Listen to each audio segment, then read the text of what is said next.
Now we're looking at one of the fundamental post-clinch takedowns in BJJ. Post-clinch meaning the takedowns that we avail ourselves of once we've actually made some kind of clinch. In this case, we're just getting a basic clinch here. And the clinch what we're looking for is we're looking for an underhook. Our head close, getting to the side of his body, so away from the front, around the corner. Having the underhook high on his shoulder, not what we call first date underhook, where I'm back around his waist here, where he can pull away pretty easily. He can also change levels easily and pick up the single leg. If I have it up here, I can get his back, I can change levels, and I can attach him to me. And he hasn't got any of those functions. So that's where we want the underhook. We want the head there, we want to trap the other arm. So that's what we call a side clinch. The way we're going to get that side clinch without too much detail is we hit with the shoulder. Because if I try to go in with the underhook here, he could also go in for the underhook, and we end up with this fencing underhook war. So if I pat that hand down and hit him with my shoulder, the chances of him coming around the corner and getting the underhook are very slim. So we're taking that away, shoulder punch. Okay? Then we've got the underhook, then I've got the arm.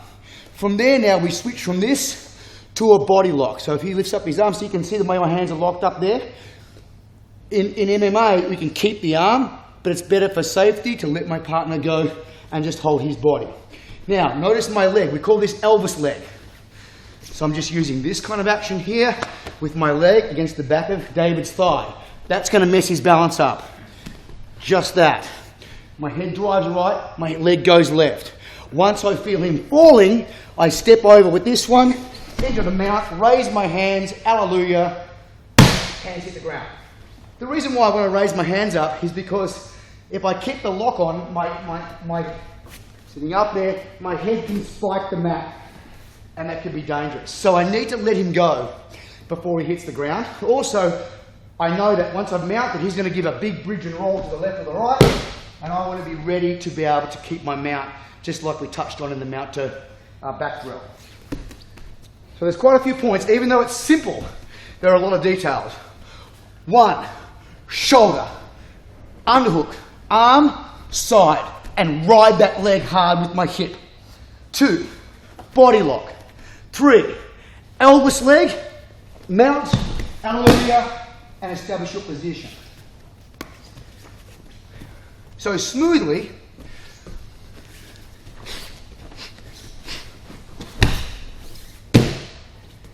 that's what we're looking at. But, once again, it's easy to, take a small snapshot and say, well, that's easy. It looks easy. You grab the guy and you take him down. And just by grabbing the guy and taking him down, that may work, 6 times out of 10. As your opponents get better, then of course you need more detail. So we're into really slicing the move up into thinner and thinner slices, really making sure that we have each aspect of the move down. One of the differences between advanced people and beginners, they can do the same techniques, but the more advanced practitioner will just be seeing the same technique with a greater number of dots. A greater number of dots in the picture will give you a higher resolution, and that's what we want. We want a higher resolution of each move.